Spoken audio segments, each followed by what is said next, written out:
മകളെ റാത്തല്ല ഇന്നലെ ഒരു ദിവസം ഫുള്ള് പണിയെടുത്തിട്ടുണ്ട്. ഈ കോണീൻ്റെ അടിയാകുമ്പോഴാ എന്ത് ചെയ്യാൻ പറ്റില്ല, നമുക്ക് ഒക്കെ കഴിഞ്ഞിട്ട് തർത്തീബ് അതിൻ്റെ വീട് ചെയ്യാൻ പറ്റുള്ളൂ. കാരണം അങ്ങനത്തെ ഒരു പണിയാണിത്.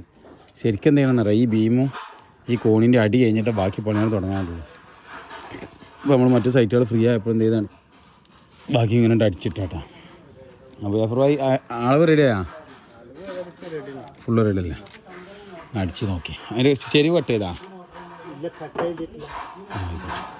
ശരി കട്ട് ചെയ്താൽ പിടുത്തം കിട്ടും. കോണി വേണേൽ അതിൻ്റെ അടിയിൽ വെക്കണ്ടല്ല, അത് ഉറപ്പുള്ള പോലല്ല. അതിൻ്റെ അടിയിൽ കുത്തടിച്ച് വിടുന്ന ഇത്ര ലോങ് ആകുമ്പോൾ പൊട്ടിച്ചടത്തിട്ടാ. അപ്പോൾ ഈ കോണിൻ്റെ അടിയാണ് ഇതിൽ പ്രധാനപ്പെട്ട ഒരു പീസ്. ഈ ഇതിൻ്റെ കോണിൻ്റെ ബാക്കി ഇവിടെ അടിച്ച് കഴിഞ്ഞാൽ നമ്മളെ പരിപാടി പ്രധാന പണികൾ കഴിഞ്ഞു ഏകദേശം. ഓക്കെ, പിന്നെ അവിടെ ടൈറ്റ് ആക്കിയാ അപ്പുറമായി പൊന്തിച്ചാ, അവിടെ പൊന്തിച്ചാ. ഓക്കെ, എന്നാ സ്പാൻ ഇറക്കി കളി. സ്പാൻ അവിടെ വന്നു വണ്ടിയിൽ. സ്പാൻ ഓരോ റൂമൊക്കെയുള്ള സ്പാനുകൾ കറക്റ്റ് ഇട്ടാളി. ബാത്റൂം താത്തിയടിച്ച് ഈ ബാത്റൂമൊക്കെ മേലേക്ക് വരാനുള്ള ബാത്റൂമാണ് കേട്ടോ. ഈ 2 ബാത്റൂമും പിന്നെ മേലത്തെ റൂം വരുന്നുണ്ട്. ആ ഭാഗം ഇങ്ങനെ ഒഴിവാണ് അവിടെ.